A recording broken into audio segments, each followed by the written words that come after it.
Hello everyone, स्वागत है आपका एक नई वीडियो में, एक नए चैप्टर के साथ, नए टॉपिक के साथ। इस बार हम पढ़ेंगे हिस्ट्री का चैप्टर 2, नेशनलिज्म इन इंडिया। नई वाली जो एनसीईआरटी आई है उसके अकॉर्डिंग, ठीक है। ये चैप्टर 2 है, नेशनलिज्म इन इंडिया, भारत में राष्ट्रवाद, ठीक है। तो आप भारत को किस तरीके से देखते हैं ये जरूर कमेंट सेक्शन में बताइएगा। भारत एक सोवर्जिन स्टेट है, ठीक है। आपको क्या लगता है कि उसकी डेमोक्रेसी, हमारा इतिहास कितना महान रहा है, ठीक है। और अगर आपको ये है कि आपको इसके बारे में कोई जानकारी नहीं है तो मैं और आप हम एक साथ जानेंगे अपने भारत की महानता को, इसके इतिहास को, ठीक है। फिलहाल के लिए हम एक छोटा सा टॉपिक है, छोटी सी वीडियो बनाएंगे और इसको बहुत शॉर्ट में समझने की कोशिश करेंगे। आज हम सिर्फ एक टॉपिक समझेंगे क्योंकि ये चैप्टर थोड़ा सा कॉम्प्लिकेटेड है, इसीलिए मैंने ये चैप्टर पहले पिक किया है। और मैं आज आपको सिर्फ एक ओवरव्यू दूंगा इस वीडियो के माध्यम से कि ये चैप्टर है क्या और किस तरीके से हम अपने भारत की स्ट्रगल को समझेंगे। इतिहास और ये जो मॉडर्न हिस्ट्री का ये पार्ट है बेटा, और ये स्ट्रगल है जो हमको समझनी है, जो हमारे क्या बोलते हैं, जो हमारे महान लोग थे जैसे सरदार भगत सिंह, महात्मा गांधी और वेरियस टाइप के जो बहुत सारे जो सत्याग्रही या आंदोलन थे, क्रांतिकारी लोग थे, उन्होंने किस तरीके से स्ट्रगल करके हमारे भारत को आज़ादी दिलाई, ठीक है। तो पहला टॉपिक है हम लोगों का, सब मेन हेडिंग का जो है वो ये है first world war and the non corporation movement. प्रथम युद्ध, प्रथम विश्व युद्ध और असहयोग आंदोलन, ठीक है ना। असहयोग आंदोलन, फर्स्ट वर्ल्ड वॉर। असहयोग आंदोलन का मतलब होता है जिसमें साथ नहीं देते, ठीक है ना, जिसमें साथ नहीं देते,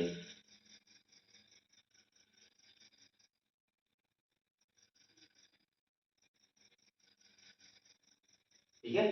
साथ नहीं देते, मेरी बात को ध्यान से समझिएगा, ठीक है ना। अपोज करते हैं, लड़ाई नहीं करते, ठीक है।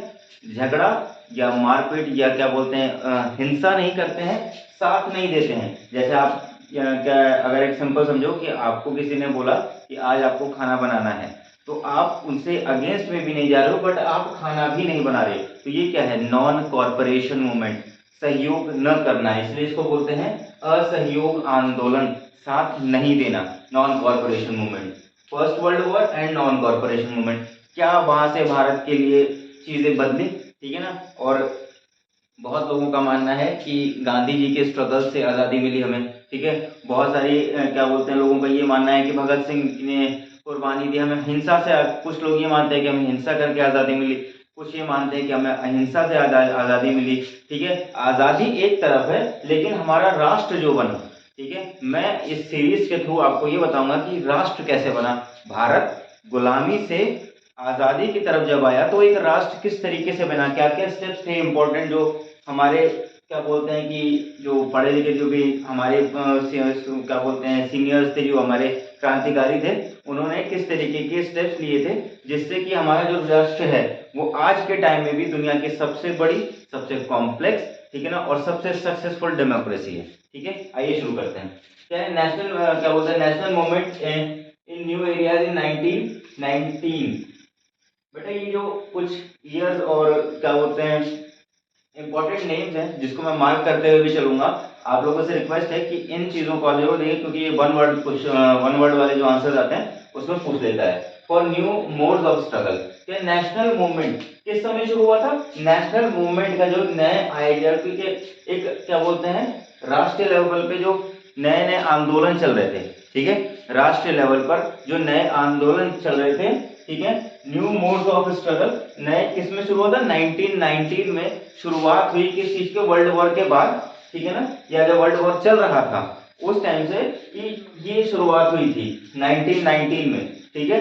क्या शुरुआत हुई थी, स्ट्रगल शुरुआत होगा पूरे राष्ट्र के लेवल पे, मतलब पूरे भारत के लेवल में एक स्ट्रगल की शुरुआत हुई थी। और क्या बोलते हैं कांग्रेस का एक ही एजेंडा था कि सभी तरीके की, क्योंकि उस समय कांग्रेस पार्टी थी, उसका क्या एजेंडा था कि सभी जितने सबके अपने, देखो हमारी जो स्ट्रगल रही है भारत की आजादी के लिए वो सबका पर्सनल इंटरेस्ट रहा है, ठीक है। फार्मर्स का अलग से, बिजनेसमैन का अलग से, ठीक है, पॉलिटिकल पार्टीज का अलग से, सबका अपना स्ट्रगल रहा है, सबकी अपने पर्सनल स्ट्रगल रहा है। तो कांग्रेस की क्या क्या क्या बोलते हैं कि क्या ड्रीम था कि सबके स्ट्रगल को एक साथ लाकर और फिर अंग्रेजों के खिलाफ, ठीक है ना, अंग्रेजों के खिलाफ या फिर कह सकते हैं कॉलोनियल रूल के खिलाफ, ठीक है ना, पर्टिकुलरली कॉलोनियल रूल के खिलाफ एक जंग जो थी नॉन कॉर्पोरेशन वाली, असहयोग आंदोलन वाली एक जंग जिसमें हिंसा नहीं है, ठीक है। यहाँ पर लिखा है, यहाँ वाला पॉइंट आप देख सकते हैं, आपको पता चलेगा ये वाला पॉइंट, थर्ड पॉइंट, कि Gandhi advocated that physical force was not necessary, ठीक है ना। ये भी मैं आपको बताऊंगा, पहले ऊपर देखते हैं। यहाँ से जो तो उम्मीद करता हूँ कि आपको ये समझ में आया होगा। उसके बाद है Mahatma Gandhi came to India with the idea of satyagraha, the power of truth and need to search the truth, need to search for truth, ठीक है। महात्मा गांधी भारत में आए, ठीक, तो किस आइडिया के साथ जब भारत में आए पहली बार महात्मा गांधी, वो किस आइडिया के साथ आए थे, सत्याग्रह की, ठीक है। सत्याग्रह मतलब पावर ऑफ मतलब ट्रुथ, सच्चाई की ताकत और सच्चाई को खोजने की जरूरत, ठीक है ना। वो इस आइडिया के साथ आए थे कि अपनी सच्चाई मतलब कि जो हमारा अपना व्यक्तित्व है या जो हमारी रियलिटी है वो हमें पहचाननी होगी। वो किसको एक्सप्लेन करने की कोशिश कर रहे थे, वो एक्सप्लेन करने की कोशिश कर रहे थे हम इंडियंस को कि हमारी रियलिटी क्या है, हम गुलाम नहीं है, हम एक आजाद देश के हैं, हम पढ़ लिख सकते हैं, हमारी भी एक अपनी आइडेंटिटी है जो कि हम भूल चुके थे, मुगलों के ही टाइम से भूल चुके थे। तो आइडिया क्या था कि लोगों को एहसास दिलाना है कि क्या बोलते हैं पब्लिक की पावर क्या होती है, सच की ताकत क्या होती है, ठीक है, और सच को खोजने की जरूरत क्या है। तो Mahatma Gandhi came to India with the idea of struggle, the power of truth and the need to search for truth, ठीक है। उम्मीद करता हूं आपको ये दो चीजें जो है वो समझ में आई होगी। अब नीचे आ जाते हैं। Gandhi advocated that physical forces was not necessary. Gandhi ji का ये मानना था, महात्मा गांधी का, कि जो हम अहिंसा करते हैं, किसी को मारना, दंगा फैलाना, किसी को मारपीट या उपद्रव करना, ठीक है, ये नेसेसरी नहीं था, मतलब कि जरूरी नहीं था। हम सारा जो आज़ादी है वो हम कहाँ से पा सकते हैं, या जितना भी हमको जो भी डिमांड्स हैं हमारी वो हम कहाँ से पा सकते हैं, वो हम सिर्फ आंदोलन करके पा सकते हैं। यहाँ पे बैठ जाना, धरना प्रदर्शन करना, सरकार को सपोर्ट नहीं करना, काम नहीं करना उसके अकॉर्डिंग, तो वो क्या करेगा, वो अब क्या बोलते हैं कि फोर्स करेगा, मजबूर करेगा। और कहीं ना कहीं ये सही भी था, कहीं ना कहीं काम भी किया इसने, बट मैं ये नहीं कहूंगा कि पूरी तरीके से सिर्फ इसी ने काम किया, ठीक है ना, क्योंकि सिर्फ गांधी जी के असहयोग आंदोलन से ही हमें आजादी नहीं मिली है।